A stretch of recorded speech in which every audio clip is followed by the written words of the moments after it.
after we became more financially secure, I still found myself lying awake most nights stressing about a million other things. This feeling of dread that you often get at night, whether it's about money or work or school or the kids, is referred to as the Sunday scaries. And the Sunday scaries used to get the best of me until I discovered Sunday Scaries vitamin-boosted CBD gummies.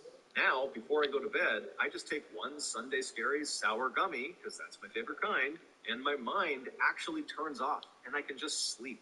I also take Sunday Scaries CBD gummies during the daytime if life gets too hectic and I just need to chill. Look, we all have a right to live scare-free. So, whether you need to take the edge off, calm your racing mind, sleep better, or just chill, take 2 CBD gummies every day to keep the scaries away. Let me save you with my 25% discount. Visit sundayscaries.com and use my promo code Mr. Ballin for your discount. That's promo code Mr. Ballin for 25% off at sundayscaries.com.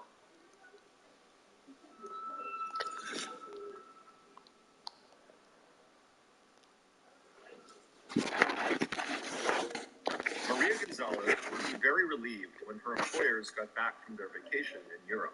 The 58-year-old live-in maid and all-around family companion looked up at the big house in the heart of Houston, Texas, where she had been employed for the last 5 years, ever since September of 1977.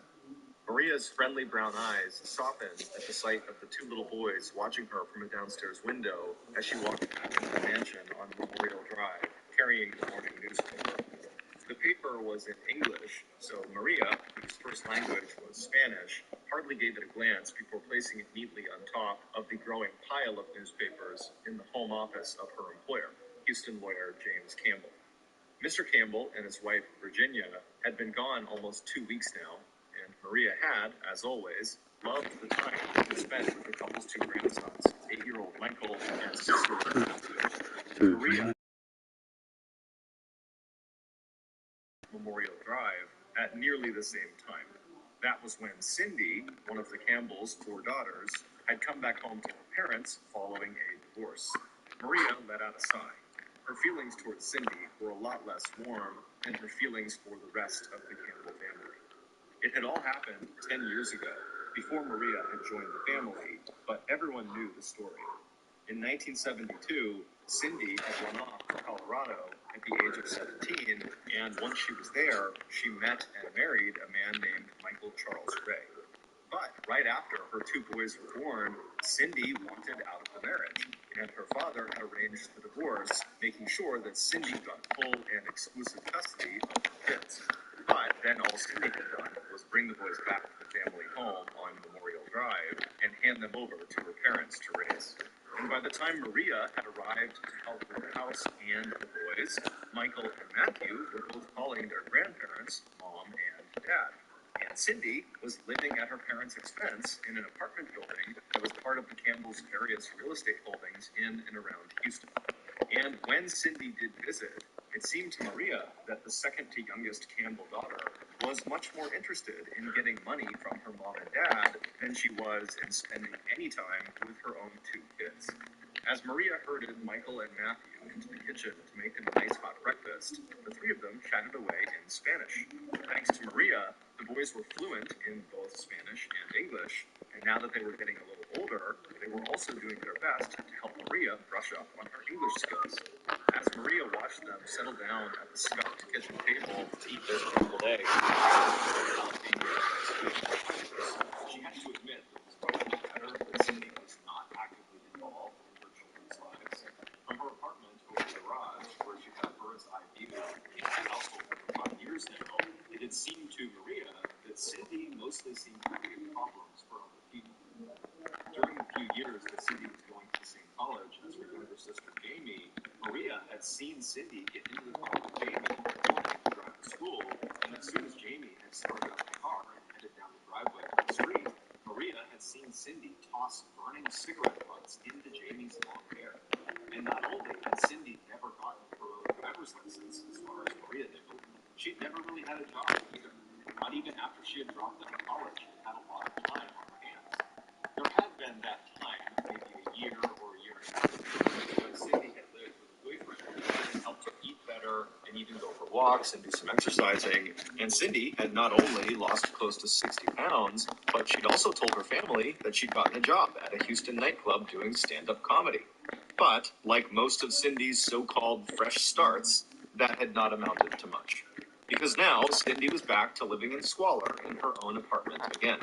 Maria had heard what the apartment looked like. Unwashed dishes, open cans of hardly eaten food, dirty sheets on an unmade bed, and it looked to Maria like Cindy had given up on exercise, along with keeping herself clean and going to work.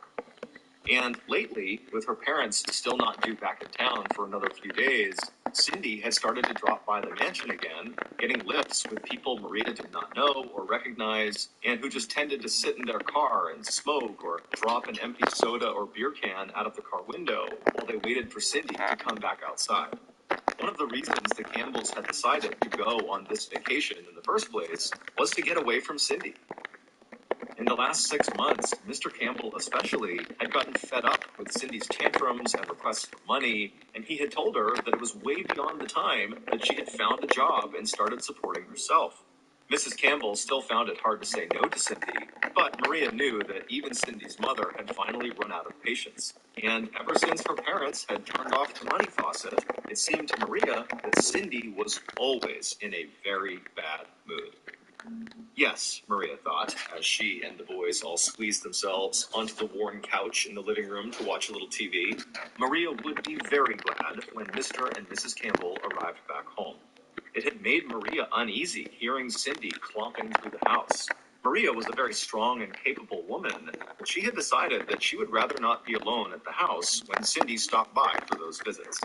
But a few nights later, on June 9th, 1982, when Maria opened the big front door of the brick and flagstone house to welcome the Campbells back home for their vacation, the housekeeper could see immediately that just stepping over the threshold back into their own home seemed to deepen the lines of worry around Virginia Campbell's intensely blue eye.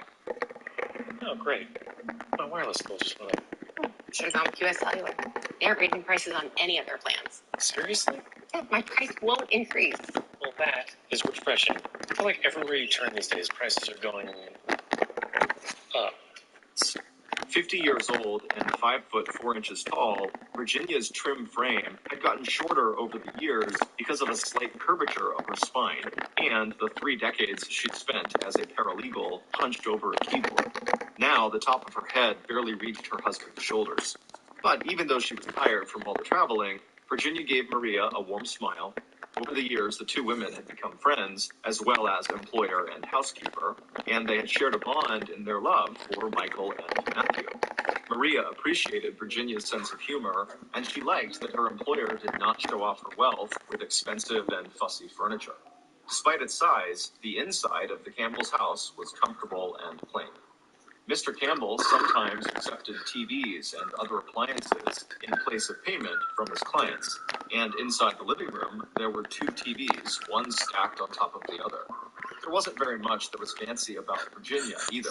She was a hard worker, she enjoyed wearing inexpensive costume jewelry, and if Maria could find one fault with her employer, it was that Virginia was maybe overly generous with everybody and maybe a little too timid when it came to speaking her mind. The same could never be said of Mr. Campbell. 6 foot 4 inches tall, 201 pounds with a strong build and dark hair and features, James Campbell, who was 55 years old, had made a name for himself as a highly skilled and successful Houston lawyer with a solo practice and a sly and unpredictable sense of humor. He was well known not just for winning cases, but for his courtroom theatrics. With his trademark Panama hat with its wide brim and his slightly rumpled suits, he was delighted when lawyers for insurance companies underestimated his ability to collect money on behalf of his clients for physical or mental or emotional injuries. He was also a devoted husband and family man. He and Virginia had met when they were both in college in Los Angeles, California, and they had been together ever since. James regularly fired difficult clients and refused huge cases that would take up too much of his time. The Campbells seldom drank or entertained, although they did have a circle of close friends that they liked to spend time with. James's only exercise was playing golf, and most of the time that he was out on the green, he was chewing one of his favorite brands of cigars. Now, even though the couple worked together in James's law office, both James and Virginia were thinking about retirement. In the last year, Virginia had had a health improvement. She discovered a lump in her breast, and even though it turned out not to be cancer, it had reminded her and James that there was more to life than just the practice of the law. And even though the couple had done well for themselves financially, if they were going to retire, then they wanted to cut back on unnecessary expenditures, like continuing to support their 27-year-old daughter, Cindy. So, while their vacation was a welcome break for James and Virginia, it hadn't really done anything to solve the family's Cindy problem or change the resentment Cindy was feeling about her parents' decision to finally push her out of the nest.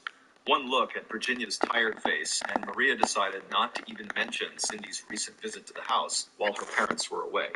But Cindy herself had no intention of protecting her mother from worry. Instead, she seemed eager to make sure that her mother was as miserable as possible. 2 days after the Campbells had returned from their vacation, and while James was at his law office, Cindy had arrived at the mansion on Memorial Drive and yelled and screamed at her mother, demanding more money. By that afternoon, Cindy not only had money, she was dragging her mother around Houston to buy Cindy expensive sunglasses. Next day, June 12th, Michael and Matthew were waiting for Maria when she came into the main house first thing in the morning. The boys cried when they told Maria about the big fight late the night before between Virginia, who they called Mom, and their biological mother, who they just called Cindy, that had occurred when Virginia gave Cindy a ride back to her apartment with all her shopping bags full of new clothes. Maria calmed the boys down as best as she could, but it was clear to Maria that Virginia Campbell was just too timid to stick up for herself. Maria wished that the other Campbell daughters lived closer so they could come by and visit and make Mr. and Mrs. Campbell and the boys smile again. On June 17th, the Campbells' youngest daughter, Jamie, who had left Houston to attend college out in Knoxville, Tennessee, called to check in on her mom. Now that it was spring, Jamie was hoping to plan a long vacation back at home in Houston. But when Jamie mentioned his plan to her mother on the phone, Virginia just changed the subject. And more, Jamie had the feeling that her parents just wanted her to stay right where she was in Knoxville rather than come back to the family home. The next day, Friday, June 18th, was hot and humid. But the spring flowers were in bloom, and the Campbells, including Maria, were all looking forward to an evening out at Houston's Memorial City Mall. And while Virginia did look delighted as she and Maria and Matthew strolled from shop to shop, with Virginia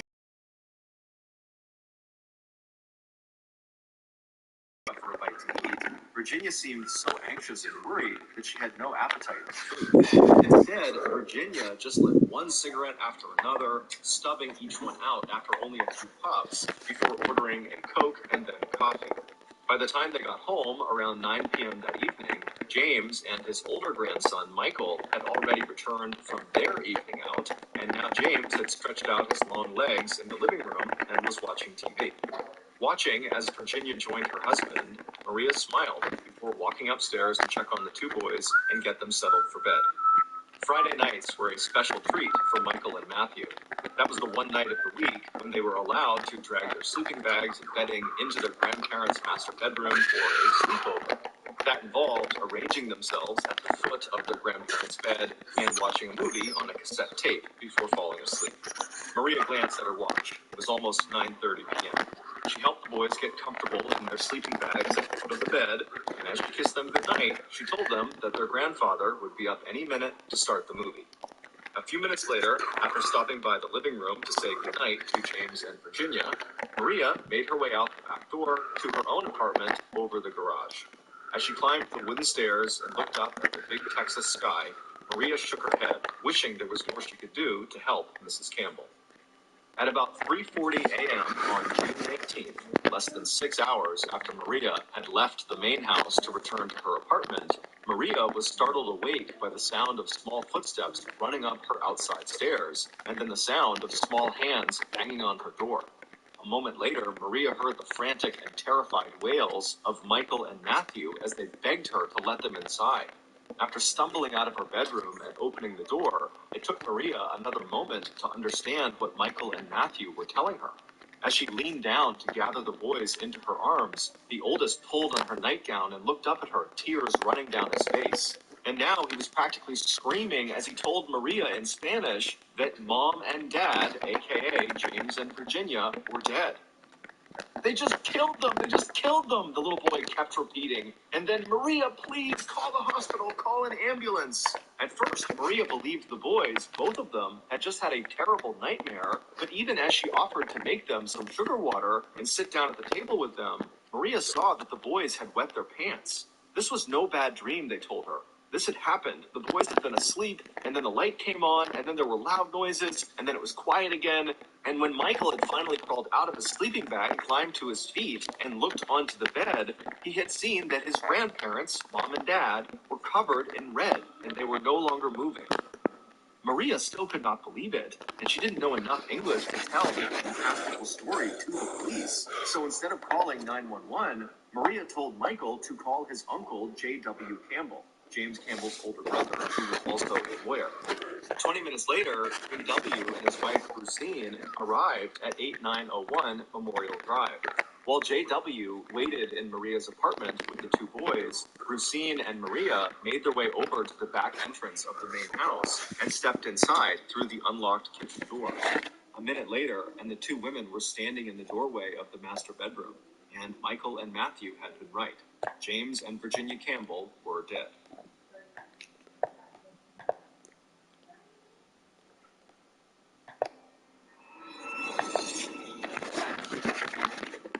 When it comes to storytelling, it's crucial that you take the time to learn all the facts before you start speaking. The same is true when it comes to running your business. To effectively plan for the future, you need to be able to turn your organization's data into insights and then efficiently communicate those insights to your team. That's why I chose Monday.com. Monday.com enables businesses like mine to create a single source of truth across the entire company. It allows my managers to have full visibility into what teams are working on without the constant check-ins, email chains, and phone calls. My entire staff can access the info they need when they need it. And with all of the various integrated tools my team loves to use in one centralized platform, it keeps all of my departments in perfect sync. The best part, though, is with Monday.com's intuitive platform. You can customize workflows to fit your team's specific needs and avoid any possible human error by automating time-consuming manual processing while maximizing efficiency. With Monday.com Work OS, there's nothing your team can't do. Sign up for your free 2-week trial at Monday.com. That's Monday.com to start your free 2-week trial.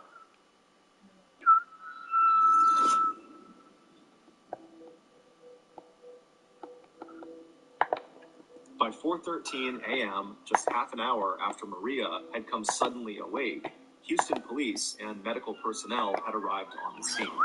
Two men in uniform told the small group of 3 adults and 2 children, who were now huddled in the driveway, to step way back from the house. And Maria and Lucine felt a bolt of fear as they understood what the officers were really saying to them, that the killer might still be in the house. Detectives Michael St. John and his senior partner, Carl Kent, got the call at 4:35 a.m. A big murder out on Memorial Drive in an especially affluent area of Houston known as the Golden Buckle on the Sun Belt. 20 minutes later, the 2 homicide detectives had arrived at the Campbell home and were met in the back of the house by an officer who told them that police had searched the house and it was empty except for the 2 victims. Stepping into the downstairs rooms, Detective Kent was surprised at how plain the inside of the house was. But when he stepped into the master bedroom, any thoughts about home decor just vanished, as his mind went blank with shock. As a veteran homicide detective, Carl Kent had seen his share of gruesome murders, but this was his first cold-blooded execution. And the fact that the bodies in front of him were inside one of the safest and richest neighborhoods in Texas made him feel like he was looking at an overdone and grotesque movie set rather than real life. Everywhere he looked, there was blood. It was spattered on the ceiling. It was dripping down the walls and pictures. It was sprayed onto the curtains. It was soaking into the sheets and mattress where James lay on his back and Virginia lay on her side. 2 tan sleeping bags lay in a heap on the floor at the foot of the bed. Detective Kent wondered if the killer had even realized that the Campbells' grandsons and potential witnesses were lying right at the shooter's feet when the shots were fired. Detective Kent left his junior partner and the crime scene techs to do their work. He had already noticed some spent shell casings in the bedroom and a plastic surgical glove in the living room that the killer may have dropped on their way out of of interest, James Campbell's brother, J.W., the man Maria had told Michael to call even before calling the police.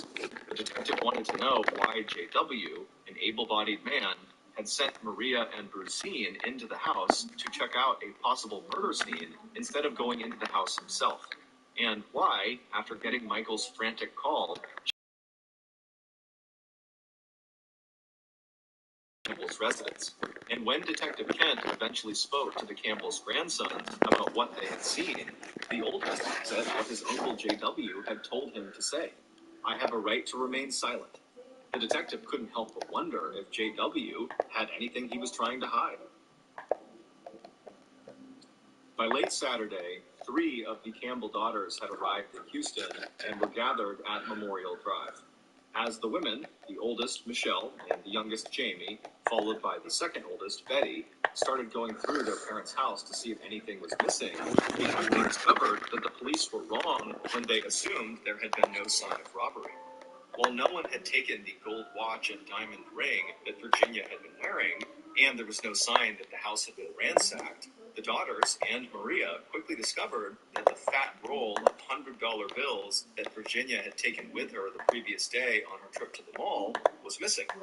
The fourth Campbell daughter, Cindy, did not show up at 8901 Memorial Drive until the following afternoon, Sunday, June 20th, a day and a half after she'd been told that her parents were dead. And when Cindy did arrive, she and the man driving her, David West, who was yet another one of her on-again, off-again boyfriends, both looked totally hungover. Investigators had already tracked down Cindy and interviewed both her and David. While police were still checking out their alibis, they both seemed pretty solid. David had driven Cindy to her parents' house at about 10 p.m. on the night of June 18th to get some money from her mom, and David had waited in the car. After that, Cindy and David spent the night going out to eat, then attending 2 different parties where they were seen by multiple witnesses before ending the night at David's house well past the time when the Campbells were murdered. And even though Detective Kent and other investigators would hear plenty of stories about the fights Cindy had with her parents over money, police could find nothing in her background or David's to suggest that they could be tied to the murder. As for the other sisters and James's brother, J.W. Campbell, it would turn out that all of them, too, had solid alibis. And that was the problem. From the very start of the investigation, detectives were hampered by the lack of any useful physical evidence they had collected from the crime scene. They had discovered shell casings along with silver-tipped bullets, a kind of ammunition favored by professional shooters, but there was no murder weapon. They had discovered the point of entry into the Campbell's house, a downstairs den window that had been left unlocked, and in front of the window, a sofa that Maria told them had been pushed out of its usual place under the window. Outside the window, they found footprints that looked like they belonged to a pair of men's boots, along with a few cigarette butts, and inside the house, they had found that single blue surgical glove that the killer must have dropped on their way out of the house.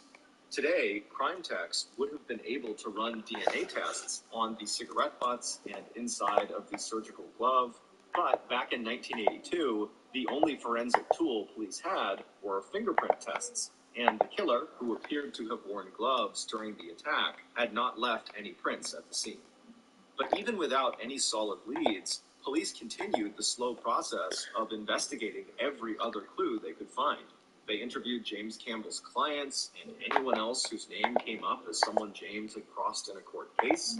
They also tracked down Cindy's ex-husband and the father of her children, Michael and Matthew. But it turned out that in addition to having an alibi himself, the boy's biological father had no interest in getting custody of the boys.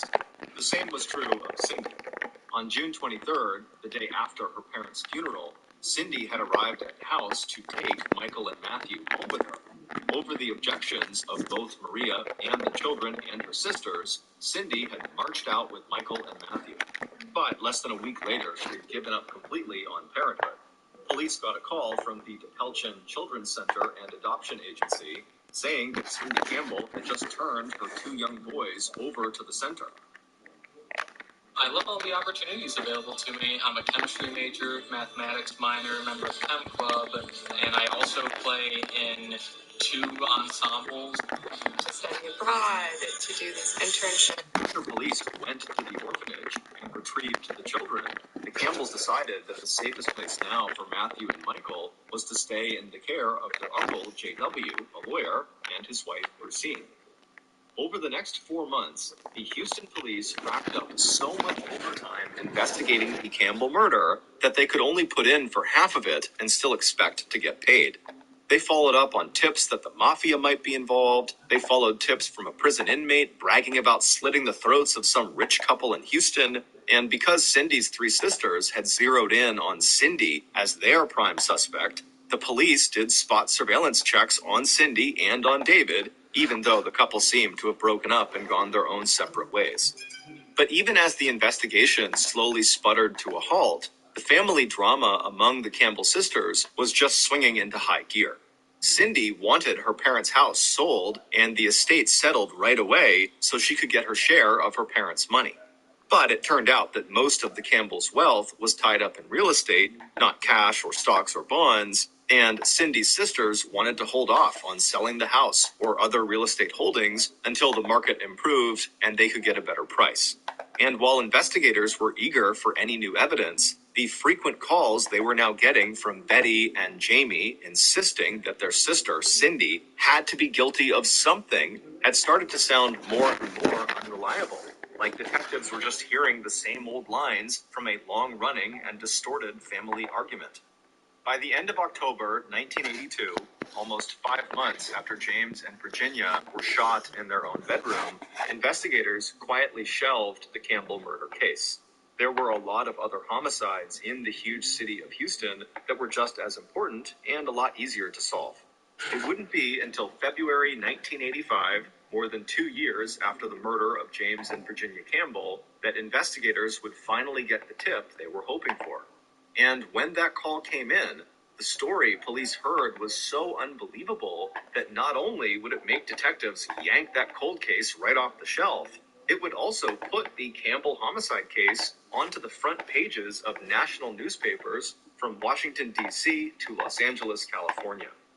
Based on that big tip and follow-up work by police, here is a reconstruction of what really happened in the early morning hours of June 19, 1982, at the Big Brick House on 8901 Memorial Drive in one of Houston's most affluent neighborhoods. At 2:30 a.m. on Saturday, June 18th, the Campbell's killer cleaned the .45 caliber pistol one more time before sliding the magazine of silver-tipped bullets inside. By 3 a.m., the killer had inspected the rest of the gear, smeared mud on the license plate of the car they'd be driving so no one could read all the numbers, and slipped on a tight-fitting pair of plastic surgical gloves. Then the killer slid behind the car's steering wheel and eased out onto the main road that led west to Memorial Drive and the Campbell house. As the killer neared the Campbell Street, they turned off their headlights and pulled their car onto the shoulder of the road on the opposite side of the hulking brick and stone house with the red tile roof. The time was 3:20 a.m. The .45 was tucked into the killer's shoulder holster, and a white hockey mask that goalies wore to protect their entire face fits snugly over the black ski mask underneath. Crossing the road to the front gate that blocked the entrance to the Campbell's property, the killer, careful not to make any noise, unwound a heavy metal chain that was wrapped, but not locked, around the latch. Stepping to the rear wall of the house, the killer found the window that looked in on the den.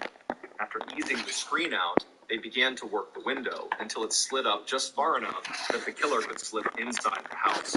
A moment later, after pushing aside a sofa that had been under the window, the killer had crossed the den and then the living room, headed for the curved stairway to the second floor. Before placing their boots soundlessly on the first tread, the killer gently released the safety on the .45 caliber pistol in the shoulder holster. At the landing, the killer paused to listen. The big house was quiet. Turning to the upstairs hallway that was faintly lit by a nightlight plugged into an electrical outlet in the woodwork, the killer went up the last few steps to the second floor. Ignoring the closed doors on either side of the hallway ahead, the killer stopped at the first door on the right. He reached out a gloved hand and slowly turned the knob, pushing the door to the master bedroom open just an inch at a time. Stepping into the room, the killer saw that the queen-sized bed was positioned so the headboard was to the killer's right. The killer could just make out the figures of James and Virginia Campbell asleep on top of the covers. The killer slipped their hand upwards along the inside wall to the light switch. Taking a slow and steady breath, they flipped on the light and then took 2 steps forward towards the end of the bed. James rolled over onto his right side and started to bring his left arm up towards his face. The first bullet hit him in the neck. The killer immediately shifted their sights and aimed at Virginia. As the killer pulled the trigger again, Virginia moved slightly, and the first bullet grazed her upper arm. Quickly, the killer moved their weapon back to the man, and the third round struck James Campbell in his left eye. The fourth shot hit Virginia in her head. Stepping closer to the bed, the killer fired 2 more rounds, one into each of the victims' chests. Breathing hard, the killer took in the spray of blood across the headboard wall and ceiling. Then the killer looked down one more time to make sure that the Campbells were dead. All of 12 seconds had passed since the killer had switched on the light. Turning, the killer ran out of the room, down the curved stairway, through the living room, and out onto the front yard. The killer had never even noticed that upstairs in the master bedroom, inside of the heap of bedding at the foot of the bed, lay 2 small boys. A box can be essential, then recycled for a move, and then help brighten breakfast, or bring fresh scents in a tube. What starts as a box for detergent can become one with a helpful seed. All part of the circle of caring for our natural resources and trees. Recycling your boxes and paper products helps nature thrive. Be a force for nature and choose sustainable, recyclable paper and packaging. How many subscriptions are you paying for? Rocket Money finds sneaky or forgotten subscriptions and makes canceling them as easy as clicking a button. 20 or 30 feet from the house, the killer suddenly stopped. Looking around and then swearing softly to themselves, the killer turned and went back to the house. The killer saw her at once, crouched on the living room floor in the dark, patting her hands over the rug, looking for the blue surgical gloves she had dropped. Even without her black ski mask on, with her hair tucked inside of the man's hat and dressed in a man's coat and boots, it would have been hard for anyone to recognize the figure as Cindy Campbell. Sweating under the hockey mask and his hooded field jacket, David West grabbed Cindy's arm and pulled her to her feet. "Come on," he told her, "let's go." A few seconds later, they were both back inside of the car to Buffalo Bayou, a marshy body of water in Houston where they would get rid of everything that could connect them to the murders they had just committed. The plot to kill James and Virginia Campbell started to take form 2 years earlier, back in the fall of 1980. That's when a 22-year-old ex-Marine named David Duval West first met Cindy Campbell. The meeting happened totally by chance at the Student Center at the University of St. Thomas in Houston, where Cindy and her younger sister Jamie were both students. David was not a student, but he sometimes came to the Crooker Student Center to eat lunch. The 2 sisters were sitting there together one fall afternoon when David walked in and, recognizing Jamie as a girl he had once dated, walked over to their table to say hello. When Jamie introduced David to her older sister, Cindy, at first, David was repelled by Cindy's physical appearance. David only liked women who were slim and attractive in a very conventional way. At 5 foot 4 inches tall and weighing 180 pounds, Cindy, with her stringy brown hair and round face, could hardly have been further from David's ideal. Except that David found himself noticing how long Cindy's eyelashes were and how her hazel eyes had an exotic tilt to them. And the second time he bumped into Cindy a few weeks later, he stopped again to talk. And this time he told her that she could actually be very attractive if she just lost a little weight and tried a little harder with her appearance. A few days later, David got a call from Cindy. She asked David out on a date, and David said yes. When Cindy hung up the phone, she turned to her sister, Jamie, who was sitting in the same room with her at 8901 Memorial Drive, And Cindy said this about David, quote, "He's really gross, he looks like a pig, but you know what? He'd be easy to train," end quote. And it would turn out that Cindy was right. David was very easy to train. By the spring of 1981, Cindy had dropped out of college and had been living with David for 6 months. He put her on a diet and prescribed a regular regimen of exercise, and Cindy had lost 50 pounds. She still wasn't interested in getting a job, but David was so proud of how successfully he was managing Cindy's weight and appearance that he didn't mind supporting her. And now, everywhere they went, men admired Cindy. And Cindy had decided to take a gig as a stand-up comic at the bar where David worked as a bartender. But even as David congratulated himself on having created his own perfect woman, Cindy was busy drawing David into a tangled web of lies. According to Cindy, she had been relentlessly and continually abused ever since she was a child by her parents, by her sisters, by her first husband, and by every boyfriend she had ever had. She had been hit, pinched, tripped, beaten, cut, neglected, and humiliated in every way imaginable. But, according to Cindy, the worst thing that had ever happened to her was getting sexually molested by her father. For weeks, and then months, Cindy talked non-stop to David about the abuse she had suffered, until finally, David agreed with Cindy that both her parents were such horrible human beings that they deserved to die. And when they did die, Cindy, who had been supported by James and Virginia her whole life, would no longer have to ask for money. Instead, her parents' money would simply become her money in the form of her inheritance. What David had no way of knowing was that Cindy told any person she became close to about being horribly abused. But depending on her audience, the type of abuse and the names of the abusers would change. As for her charge that her father had committed incest, she was just as likely to tell people that she herself was illegitimate and that James wasn't her father at all. Sometimes it was Michael James was supposed to have fathered, other times it was Matthew, and other times the father of both sons was her no-good ex-husband Michael Ray. The point of Cindy's stories, none of which police were ever able to substantiate, seemed to be so she could manipulate people and play on their sympathy to get money, and persuade them to take care of her and feed her and invite her into their homes. Even after Cindy left David and moved on to other boyfriends, she always popped into David's life either to rekindle their sexual relationship or ask for some kind of help, and each time she made sure she reminded him about what she claimed her father had done to her. And by early spring 1982, when James and Virginia decided it was time for their daughter Cindy to go get a job, Cindy returned to David, and when she did, it was to tell him that suddenly her father had started making inappropriate advances towards her, and Cindy wanted David to kill both James and Virginia Campbell.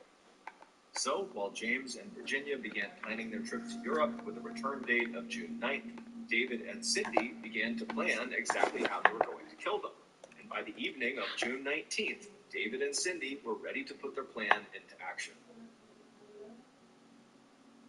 Weeks earlier, David had picked up a Combat Commander .45 caliber pistol from one of his friends, and he'd been going to a local shooting range to brush up on the marksmanship skills he had learned in the Marines. He'd also bought jackets, coats, ski masks, and boots for himself and Cindy, so even if anyone saw them, no one would recognize them. While her parents were in Europe, Cindy started dropping by the house on Memorial Drive.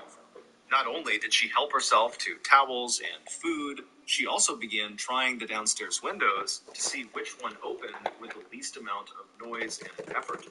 On the evening of June 18th, 1 hour after Cindy's parents and Cindy's sons and Maria had all returned from their evening out on the town, David drove Cindy to her parents' house at 10 p.m. so Cindy could get some cash from her mother.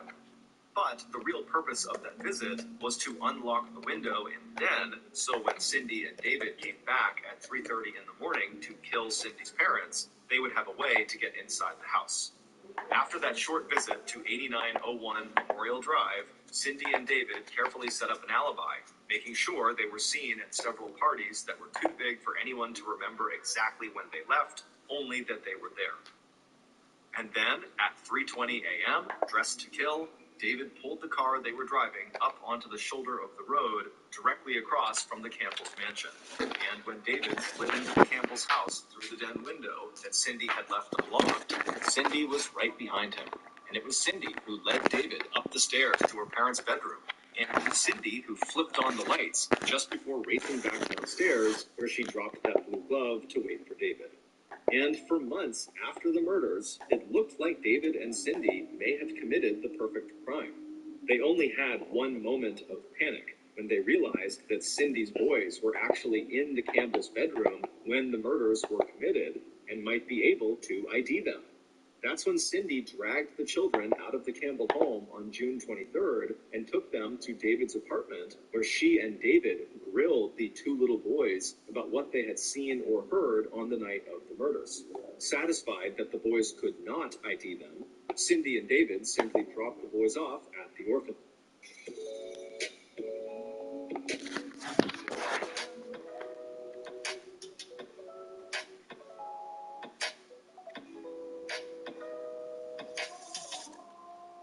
If you have been injured in a car accident, don't wait. Call Winstein, Kavensky, and Cunningham today. Our experienced personal injury attorneys have been helping people in the Quad Cities for over 50 years. 6 weeks after the murders, Cindy broke up with David and started borrowing large amounts of money drawn against her expected inheritance. And at the same time, the Houston Homicide Division put the Campbell murder investigation in the cold case files. But then, 2 years and 4 months after the murders, and just before Cindy's sisters were ready to settle their parents' estate and distribute the Campbell's inheritance among the 4 daughters, Cindy's older sister, Betty, decided to make one final attempt to see if Cindy had been involved in their parents' murder. And in December of 1984, Betty hired a private detective firm called Clyde Wilson International Investigators to find out who killed James and Virginia. On the evening of Wednesday, December 19th, David West looked up from his drink at the Park Lane bar in Houston and saw just his kind of woman weaving her way towards him. Tall, athletic-looking, and plenty of curves, Teresa Neal, as she later introduced herself, was wearing high-heeled suede boots, black satin pants and jacket, and black eyeliner around her big, vivid blue eyes.